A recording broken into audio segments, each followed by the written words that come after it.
बिस्मिल्लाहिर्रहमानिर्रहीम। बिहम्दिही ताला हर दौर में उलमाए हक़ ने मुसलमानों की हर परेशानी को दूर करने के लिए कुरान और सुन्नत का सहारा लेकर इस्लाह फरमाई, लेकिन कुछ नासूर और बागी किस्म के अनासर दीन का लबादा उड़कर कौम को गुमराह करने में मसरूफ़ हैं। उलमाए हक़ इन बेदीनों से जहाद करते हुए उम्मत को कुरान और सुन्नत की तरफ मतवज्जा कराने में अपना किरदार अदा फरमा रहे हैं, मगर दौरे हाज़िर में कुछ परेशानियां ज़्यादा बढ़ रही हैं। कुछ नाम निहाद मुसलमान बनकर मुसलमानों से दूर करने की साजिश की जा रही है, और कुछ ऐसे अनासर जो मुसलमान होने के बावजूद कम इल्मी और अपनी बेवकूफ़ियों और बेदीनी हरकत की वजह से मुसलमानों पर दबा हैं। आज कुछ ऐसी खराफात की निशानदही करना और हर उस खराफात को दूर करना दोनों तरह ही जहाद है। सिलसिला खिलाफत का मकसद उम्मत की इस्लाह और कुरान और सुन्नत की अशात है, मगर आस्थानों पे कुछ गद्दी नशीन और नाम निहाद पीर का रूप धार कर मसनत पर काबज हैं और मुसलमानों के जज्बात से खेल रहे हैं। दीन का लबादा ओढ़कर हाथ पांव चुमा कर खुद साख्ता करामतें सुनाकर मुसलमानों के लिए शर्मिंदगी का बायस बने हुए हैं। झूठी पीरी का लबादा ओढ़ने वाले ढोल ढमक्के की थाप का सहारा लेकर कम इलम नात खानों और कवालों से अपनी मर्जी के अजीब किस्म के कलाम पढ़ाकर लोगों को गुमराह करने में मसरूफ़ हैं। दौरे हाज़िर में कुछ नाम नहाद पीर और गद्दी नशीन ऐसे भी नजर आए जो कुरान और सुन्नत से यारी, नमाज से बागी, मगर रुपए पैसे के पुजारी देखे गए। और ऐसे भी देखने में आया जो मालो दौलत की हिरस में एक शख्स को पीर बना दिया गया और दूसरे चंद हवारी उस पीर की बैत करवाने की दौड़ में लग गए और हर माँ बाप अपने ही पीर से नजरानों की तकसीम पर लड़ते नजर आए। और नाम निहाद पीर ने फिर हर जिले में बेजा मर्जी के खलीफे बनाकर मुरीदों की लड़ाई ख़त्म करके नजरानों की तकसीम शुरू की, ताकि नजराने जमा होने में कोई फ़र्क ना आए। अपने खुलाफा और मरीदों के दिए गए प्रोटोकॉल के ज़रिए नाम निहाद पीर हुक्मरानों की सफ़ों तक जा पहुंचा। अमीरजादों और वज़ीरों की पुष्ट पनाही हासिल होने के बाद अपनी मर्जी का दीन अपने मुताबिक बयान करने लगा और मुसलमानों के जज्बात मजरू करने लगा। दर हकीकत आस्थानों पे जो काम बुजुर्गान दीन कुरान और सुन्नत की अशात का करते रहे, आज वो ख़त्म होता नज़र आ रहा है। अबाव जदाद की लगन अशात दीन में थी, मगर मौजूदा दौर के कुछ नाम निहाद गद्दी नशीन और नाम निहाद पीर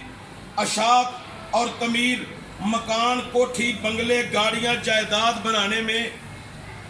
लगे हुए हैं।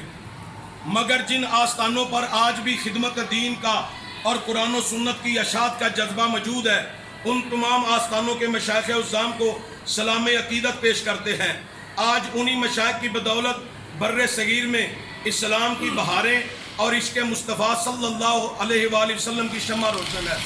मगर आज दौरे हाज़िर में नाम निहाद पीर गद्दी नशीन के साथ साथ कुछ ऐसे माफिए जो लोगों में सूफिया की मोहब्बत, उलमाए कराम से मोहब्बत को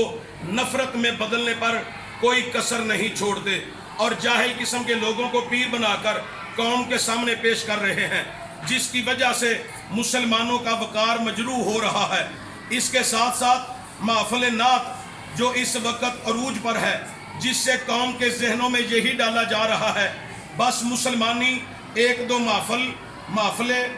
नात कराने में मुकम्मल हो जाती है। इसी वजह से लोगों की तवज्जो मदारस दीनिया से ख़त्म होने लगी और लोग अपने बच्चों को दीनी मदारस की बजाय नात अकेडमी की डिग्री हासिल करवाने में लग गए, जिससे वो वक़्त के मुफ्ती, मुफक्कर, मुहद्दिस और पता नहीं क्या क्या बन बैठे।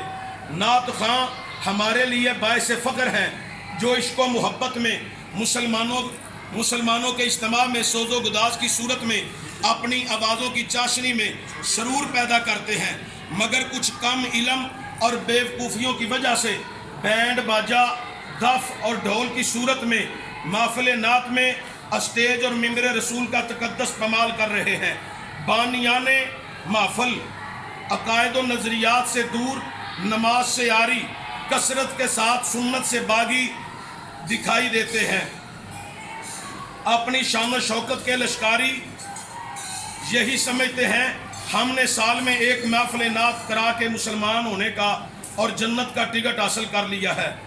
ان کے مال کے نچھاوری کے انداز کو محفل میں بیٹھے ہوئے ہر غریب غربا،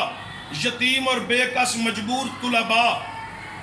مدارس دینیہ کے جن کے 2 وقت کا کھانا پیٹ بھر کے نہیں ملتا، ان کے دل پر کیا گزرتی ہوگی جبکہ مالدار لوگ اپنی زکوٰۃ خود کھا جاتے ہیں اور محفل نعت کی نظر کر جاتے ہیں اور نام نہاد گدی نشینوں کو نذرانوں کی صورت میں دے دیتے ہیں اور غریبوں مسکینوں اور دین کے طالبینوں کا حق تلفی وہ کر رہے ہیں۔ محفل نعت کرانے والے اور مال و دولت کا بے جا استعمال نعت خانوں اور مجھ جیسے خطیبوں پر خرچ کرنے کی بجائے مدارس دینیہ پر قرآن و سنت کی اشاعت کے لیے توجہ دینی چاہیے۔ دور حاضر میں محفل نعت کرانے اور سننے والے عقائد و نظریات سے بے خبر اور نعت خانوں کی عجیب حرکات میں مگن نظر آتے ہیں، اور دوسری جانب بد مذہب اور بے دینوں کے وار اور قادیانوں کی ہوشیاریاں اتنی قوی اور مضبوط ہیں جن کی وجہ سے کئی سادہ مسلمان قادیانیوں کے جال میں پھنس چکے ہیں، اور ہماری قوم کے پاس بد مذہبوں اور قادیانیوں سے بحث میں جواب دینے کے لیے کوئی علمی عقلی وجود نہ ہے، چونکہ علماء کرام کو ایک کنارے پر لگانے کی کوشش کی جا رہی ہے اور قوم کو درس و تدریس کرنے والے علماء سے دور کر دیا گیا ہے۔ جو علماء کرام علم کے موتی بکھیرتے ہوئے قرآن و سنت کی تبلیغ کے ساتھ ساتھ بد مذہبوں اور قادیانیوں کو قرآن و حدیث اور حضرت پیر سیدنا مہر علی شاہ کے افکار کے ساتھ ساتھ ان لوگوں کے خیالات کو دفن کرتے ہیں، دین اسلام کا پرچم بلند کرتے ہیں، ہماری گزارش ہے پورے پاکستان سے نام نہاد پیر گدی نشین اپنے بستر کو گول فرمائیں اور اللہ سے توبہ کر کے صحیح رستہ اختیار فرمائیں۔ قرآن و سنت کی اشاعت کا سلسلہ اسی صورت بحال ہو سکتا ہے کہ محفل نعت کو محدود دائرے میں کر کے مدارس دینیہ پر بھرپور توجہ دی جائے، جو اصل دین مصطفیٰ کا کام ہے قرآن و سنت کی اشاعت کے لیے۔ تمام قائدین اہل سنت سے ہماری گزارش ہے، جتنی جماعتیں ہیں اہل سنت کی، جتنی تنظیمیں ہیں، جتنی تحریکیں ہیں اہل سنت کی، ان سے گزارش ہے ایک پلیٹ فارم پر جمع ہو کر ہماری رہنمائی فرمائی جائے۔ حکمران بالا سے استدعا ہے مزاروں، درباروں، قبرستانوں کو ملنگ مافیا سے پاک کیا جائے۔ درباروں پہ ملنگ مافیا کی غیر شرعی حرکات کا مذہب حق اہل سنت سے کوئی تعلق اور واسطہ نہ ہے۔ اور آج سپریم علماء کونسل کے اس اجلاس میں یہ بیان کر دیا گیا ہے، تمام علماء کرام اس کی تشہیر کے لیے